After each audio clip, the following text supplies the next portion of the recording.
Trigger warning. The following program is meant for both white and black audiences, and every other color imaginable.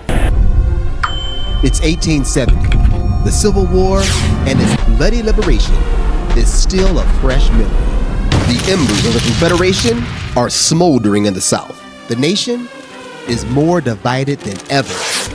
And years after emancipation, the African American community is beginning to thrive.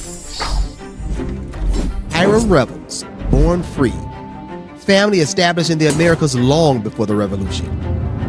He was a preacher, an educator, who planted schools for black children across the U.S. But on February 15th, 1870, Revels would make history. Spectators packed the galleries and burst into applause as Hiram Revels entered the chamber to take his oath as the first African-American senator in U.S. history. Revels wasn't alone. He was a part of a wave of 2,000 black men elected to public office across the South. A wave that would soon be crushed. The Civil War had exposed an insidious code in America's DNA, a blueprint of power and control, labor and division. Time for some hidden history. This code didn't just create laws. It created an entire race of people. The first time It created on planet the Earth, greed, the division, there is a and the reference privilege to a group of that humanity. has always ruled America. This is the story of America's Black Codes. Somebody told a lie one day. All power to the people. The lies told in history books. A group of families dared to cross a mighty ocean to build a future for themselves in a new world. The first permanent English settlement in the Americas was done by a corporation. America began with corporations, plantations, and cheap labor. Remember that. The Virginia Company of London was established in 1607, and they were commissioned by King James himself. There was no Mayflower, there was no religious freedom seekers. Their mission was to find gold and loot the Indians. They didn't find the gold that they were searching for. What they did find was a business model that would endure in the Americas from its inception to present day. The plantation system in the United States. Cheap labor, one crop, and vast tracts of land. Slavery wasn't institutionalized in the colonies in the early 1600s, but they still desperately needed a labor force. And the English, they grabbed the poor, the vagrants, the criminals, and they shipped them off to the New World, along with the Irish, the Polish, and a small but growing number of Africans, all into indentured servitude contracts. And if you don't know what an indentured servant is, indentured servants were generally white people coming from Europe. I might not survive it. That master, he can do with me what he wants. I don't work hard enough, he can beat me. If he doesn't like the way I work, he can sell me. After nearly a decade, the king gave permission for the English Governor General to collect and sell the captured Irish soldiers as slaves and send them to the New World in the Americas. now the people of the servant class, they were all equals. Generally speaking, they were built to benefit the elites of Jamestown and its shareholders, corporations, plantations, and cheap labor. Free men of African descent could own servants or slaves, and they did. They could vote, and they did. They could marry persons of the opposite sex regardless of national origin, and they did. 1621. A young man is running for his life off the shores of West African Angola. He's eventually captured, overpowered, and subdued. Life as he knows it is snatched away from him right at that moment. His family, his friends, religion, vocation is all left behind. A vacancy in Africa. This man would come to be known as Anthony Johnson, now an indentured servant for the Virginia Company of London, but soon to be the patriarch of the first community of wealthy black property owners in America. When he arrived at the tobacco plantation, all of the people working alongside him were of a lighter complexion. They were European, English, Irish, Polish, and they all worked side by side with each other as indentured servants in the tobacco fields of Virginia. All these different nationalities getting together, getting along. No racial divide, no social divide, working side by side with each other, sleeping in the same barracks, eating at the same tables, no problems whatsoever. For now. Anthony Johnson lived a fulfilling, full life. After his indentured servitude, he got his land, he sued Europeans, he purchased white and black slaves. And at a time when status was tied to wealth and wealth was tied to land, Anthony owned over 300 acres of land. It's apparent that race was not a discriminating tool early in the colonial times. I wonder what happened. Lay it level with the ground, yelled Nathaniel Bacon. And they did. Jamestown was burned to the ground. After the multiracial mob slaughtered their way along a bloody path, they turned their rage on Jamestown, the political and financial seat of the colony. The rebellion was an overflow from a simmering pot of extreme abuses the working class tolerated. The poor all came together. The elites saw this. They understood that a unified poor class was a problem. The shareholders expressed extreme concern over Bacon's rebellion. The Virginia lawmakers replied, not to worry, and that they'll be pursuing a divide and conquer strategy. With this strategy came a completely new social class, one that lowered Africans to a subhuman status. While it elevated the social status of a new race of people, they did all this by implementing some different statutes and codes that would infamously come to be known as the Black Codes. These are some of the very first laws that we see targeted towards a whole group of people. No attending funerals or any other group gatherings. No self-defense of any kind. 20 lashes on your bare back if you leave the plantation without permission. 30 lashes if you ever lift a hand against a white Christian. But white servants had it a little better. They could gain their freedom. They wouldn't be owned by non-white people. And black people would have to submit to all white people, no matter their authority. This was the beginning of the American caste system. The law of 1681 represents the first time on planet Earth that there is a reference to a group of humanity called white people. How did your ancestors get turned into white people? I have no idea. I honestly have no idea. How did English people and German people get turned into white people? Came to America. Great-grandfather came here from Russia in 1910. He had to give up what it meant to be a Jew, a Russian Jew from Eastern Europe. The Irish had to do the same thing. The Italians had to do the same thing. The Virginia Company of London would pass several laws to grant privileges to white people and force Africans into a slavery caste. 1681. Because whiteness has never existed until 1681. For nearly 200 years, black codes spread across the country, attempting to strip African Americans of their humanity and establishing a deeply entrenched caste system, a racial hierarchy fiercely defended by Southern Confederates. There is no South without slavery. April 12, 1861, the Confederate South attacks Fort Sumter, beginning the Civil War in what would become for black people a fight for freedom. On December 31st, 1862, both free and enslaved black Americans gathered in safe spaces across the country, praying, singing, and counting down to freedom. At the stroke of midnight, the Emancipation Proclamation granted freedom to people once considered property and birthed an annual tradition of black Christians coming together for watch night services on New Year's Eve. I was today years old when I found out watch night service on New Year's Eve was not looking for Jesus. As the war raged on. During General Sherman's Scorched Earth campaign in the South, he met with a few African-American ministers, and he wanted to ask them one thing. What could he do to help them transition from this life of slavery to this new life of being freed men? And they came to a consensus. What do you want? What do you want from us? And he says, we want land and we want education. He takes a few days and creates Special Order 15. He gets this special order approved by President Abraham Lincoln. It redistributes 400,000 acres of land. Said people can have family-sized plots, about 40 acres each, that they can settle on. And then later there was a separate order that said broken down army mules could also be issued to freed people who were beginning to farm on this land. This is where 40 acres and a mule came from. This is reparations. It already happened.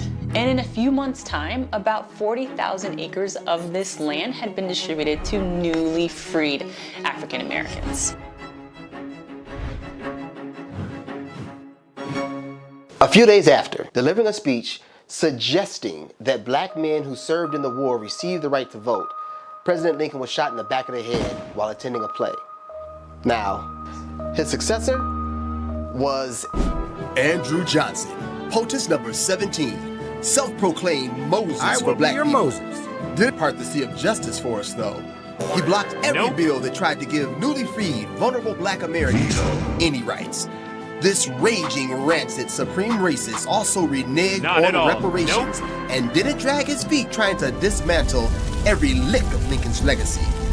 Leading all losers as the first president to ever be impeached, Andrew Johnson, the absolute worst. So basically, Johnson implements a plan of Reconstruction which puts control of the southern states back into the hands of the white population. One of the results of that was some people ending up having to give up the tracts of land that they had begun farming and being kind of forced into signing labor contracts where they would now be working for the landowner. Look, we had a blast diving deep to get this content. If you guys are enjoying this content, if you got some original information that you guys didn't know, share it with a friend, my friends. Please and thank you. With Andrew Johnson in office, black misery skyrocketed to an all-time high. The 13th Amendment liberated black folk all over the USA in 1865. But what it didn't do was offer any protections or rights for those individuals. And President Johnson refused to offer any protection to black people or any rights. In fact, around every single corner and turn, he vetoed and hampered any progress for black Americans.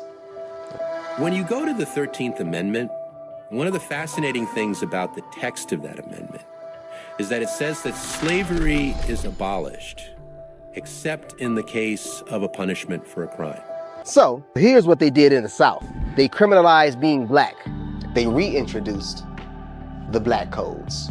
A whole category of new statutes passed in almost every southern state that attached these enormous penalties to what were in reality very minor. Those were laws that were only ever enforced against African Americans. And these black codes were a way for the South to get a lot of labor.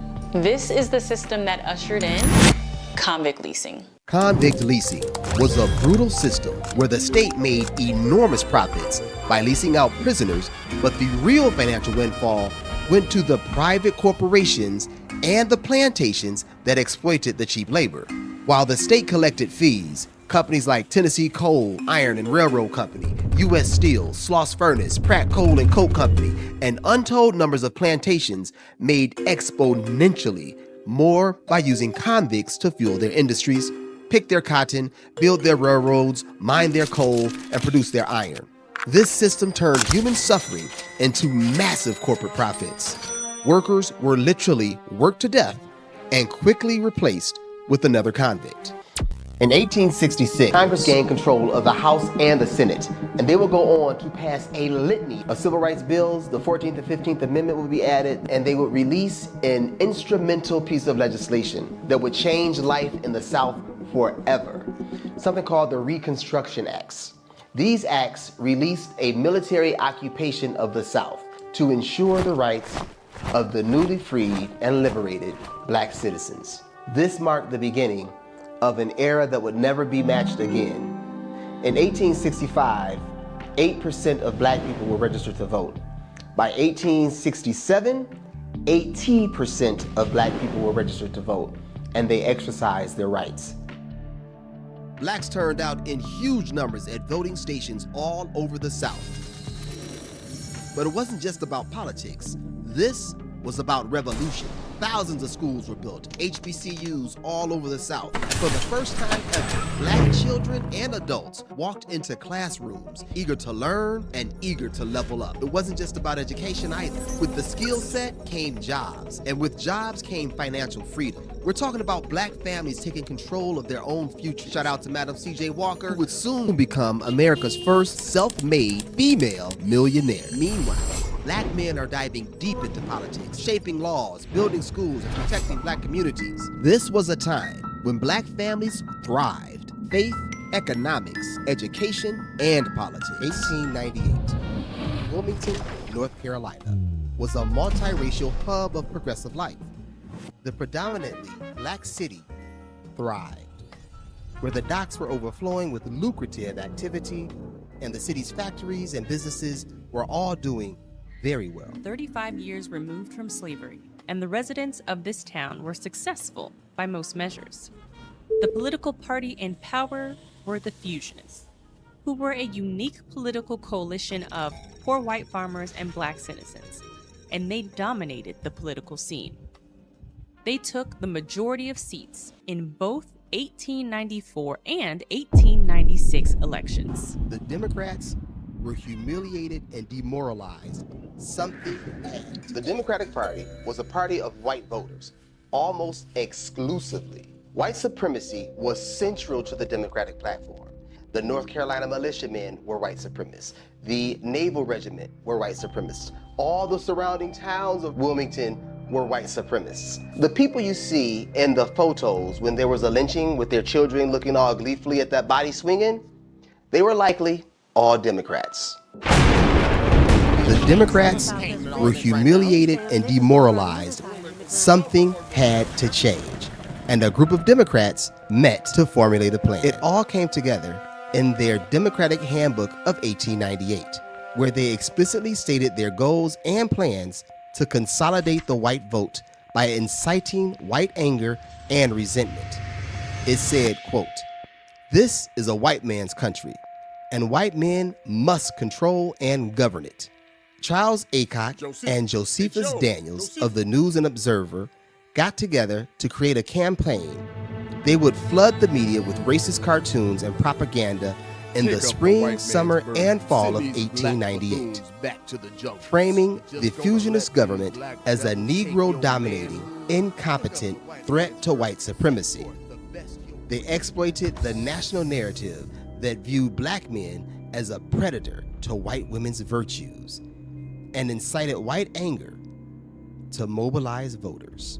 In one speech that the Democrats printed, a prominent Georgia writer, enthusiastic, super racist, elderly Rebecca Felton wrote, "If it takes lynching 1,000 black men a day to protect white womanhood, I say lynch."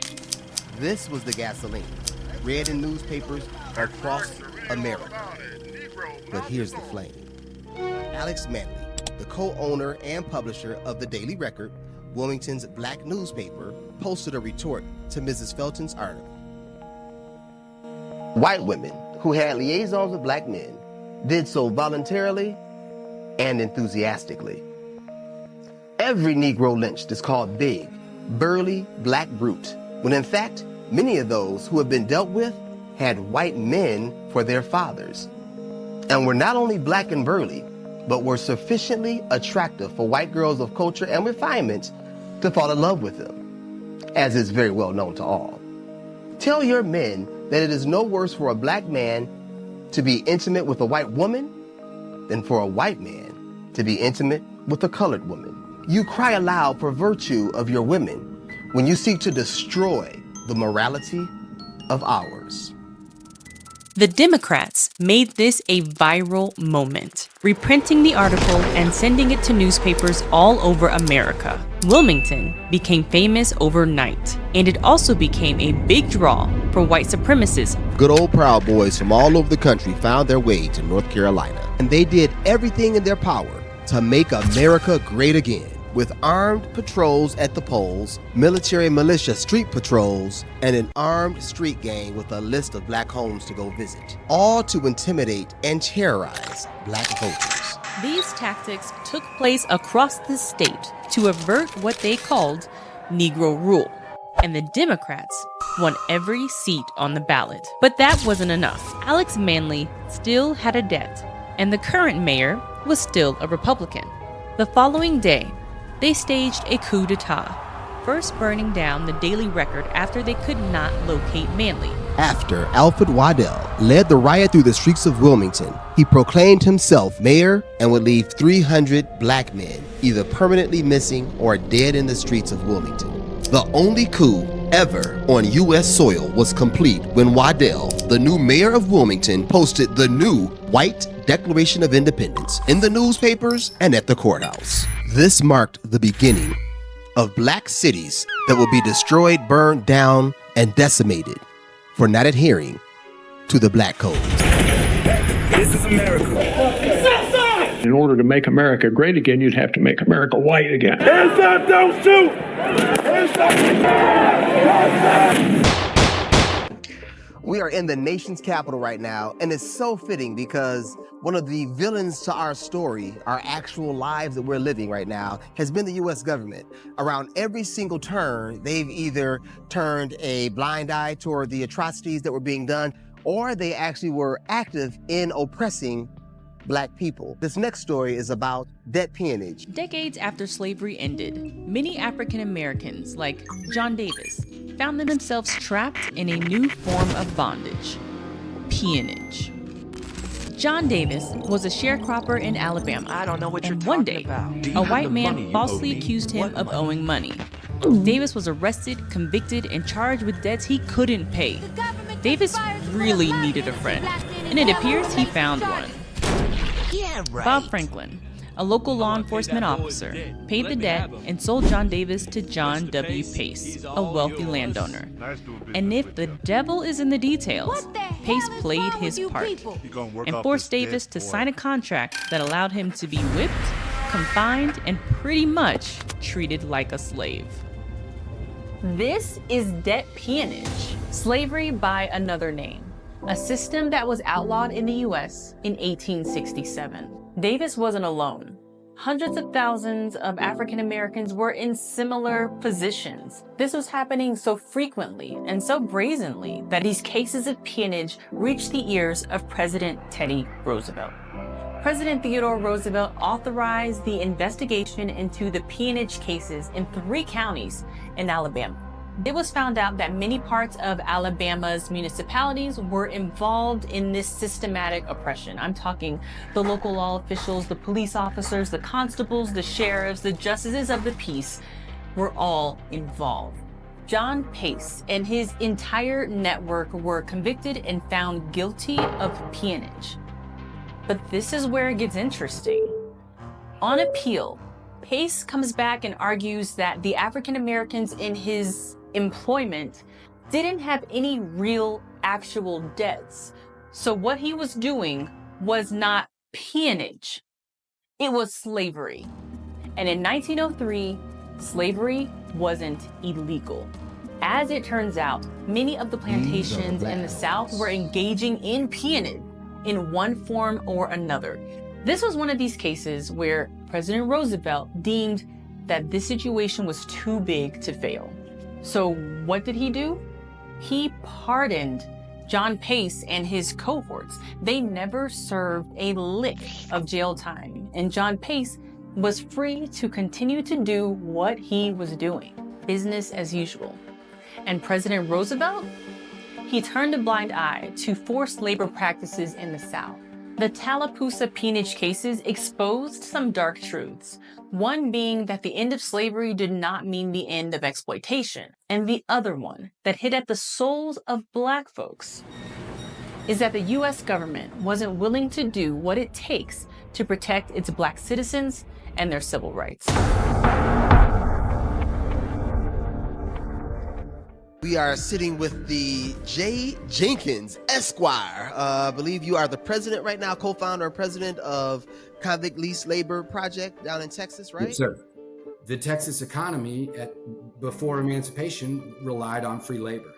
And when you know the story of convict leasing, this brief period where the state leased prison farms out to private companies. This specific convict leasing, when the black codes were passed, this convict leasing era, the whole timeline makes so much sense. Modern day prison slavery that's still occurring in Texas, the only thing that changed was the state saw how much money these private corporations were making off the prison labor and said, hell no, we're not going to give that to private companies anymore. We should keep that in-house. And so today, Texas Corrections Incorporated is a provider of some of the finest office furniture to county governments across the state. They raise and feed livestock. All of it in Texas done by prisoners that is unpaid still today. Texas Correctional Industries originated in 1912, $77 million in profit, in addition to the cost savings of utilizing inmate labor. $76.7 million profit. Not earnings, not revenue, profit. Texas Correctional Industries is one of several for-profit state-run prison corporations, turning people into literally slaves of the state. They bring in billions of dollars worth of profits every year, and they always have. Slavery never ended. I have picked cotton off the cotton plant. Texas Department of Criminal Justice, you pick cotton off the cotton plant. The state of Alabama is making more than $450 million each year by forcing inmates to work outside prison walls. It kind of appears that there is a coordinated system in order to protect the labor that's created by the prison system. Since emancipation, the Black Codes have created a billion-dollar business of punishment for many of the Confederate states, with many housed on plantations and still picking cotton. Despite having 4% of the global population, the U.S. holds nearly 25% of the world's prisoners. Though African Americans only make up 13% of the U.S.'s total population, blacks make up 38% of the prison population. And here's why. Because we must wage what I have called total war against public enemy number one in the United States, the problem of dangerous drugs. Now, according to one of Nixon's top aides, "You want to know what this was really all about?" Ehrlichman said to the reporter. The Nixon campaign in 1968 and the Nixon White House after that had two enemies, the anti-war left and black people. You understand what I'm saying. We knew we couldn't make it illegal to be either against the war or black. But by getting the public to associate the hippies with marijuana and blacks with heroin, and then criminalizing both heavily, we could disrupt those communities. We could arrest their leaders, raid their homes, break up their meetings, and vilify them night after night on the evening news. Did we know we were lying about the drugs? Of course we did. Incarceration rates began to skyrocket. And then along came Reagan. Restore hope, and we'll welcome them into a great national crusade to make America great again. Except he made things much worse. Here's what happened. Reagan took Nixon's wager and doubled down against black people and against the poor, and caused more hardship in the black community with legislation specifically targeting black and brown communities. Today, it gives me great pleasure to sign legislation that reflects the total commitment of the American people and their government to fight the evil of drugs. In all black and brown communities across America, drug use, violent crimes, and poverty skyrocketed under the Reagan administration. Drugs were bad, fried your brain. Just say no. No one wanted to talk about Reaganomics and the ending of social safety nets, the defunding of schools and the loss of jobs in cities across America. Black youth were demonized on the nightly news. Drug addicts were condemned, and the prisons were filled. We passed, on a bipartisan basis, a law that imposed 100-to-1 sentencing disparity between crack cocaine and powder cocaine offenses. That legislation has directly fueled the crisis of mass incarceration in America. In America, we pride ourselves as the land of the free, but the sad fact is we have the highest incarceration rate in the world. From the creation of white people as an ethnic group to the creation of the multi-billion-dollar prison industrial complex that we know today, dividing and manipulating the American people is a legacy as old as corporations, plantations, and cheap labor.